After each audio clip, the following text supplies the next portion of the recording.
My name is Peter Norby. I'm a San Diego County Planning Commissioner. Also an electric car driver and a zero energy homeowner. Well, tell us about your home.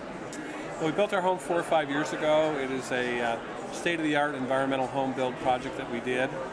Part of that includes solar energy. There's a lot more parts to that, including LEDs and CFLs and tankless water heaters and water reclamation and passive solar and extra insulation and thicker walls and all of that.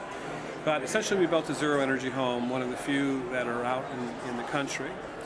We've been living there for 3 or 4 years now. We got an electric Mini Cooper 5 months ago. I'm one of the field test drivers for BMW.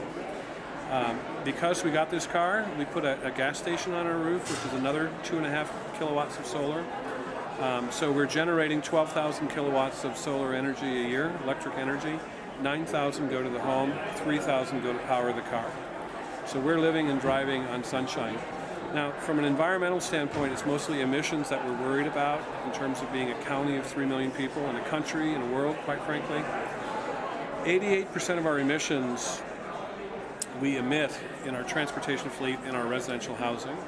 So if you can imagine shifting to a non-polluting, non-emissions form of transportation, which is electric drive, and generating that electricity for both the car and the house with renewables, either solar or wind, you have not only reduced that 88%, you've eliminated it. It's gone. So from an environmental perspective, it is a grand slam home run. From a national security perspective, I can tell you that I'm a lot happier person being independent than dependent on energy.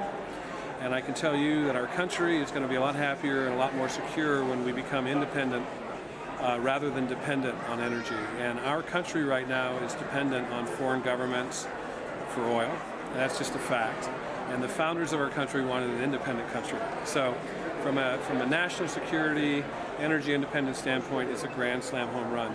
And then from an economic perspective, and this is really important because I think you catch people with energy independence, you catch people with environmentalism, but you catch all of the people with the economic argument. When you drive on sunshine, you're driving on the equivalent of 50 cents a gallon of gas for the rest of your life, fixed. And as long as we don't figure out a way to tax sunshine or charge you for the solar rays or the wind energy, you'll be driving a car. Our future generations, our 10-year-old children today, when they get their driver's license, will be able to drive a car at 50 cents a gallon equivalent for gas for the rest of their life. That's the future. So it's economic, it's national security, and it's also environmental.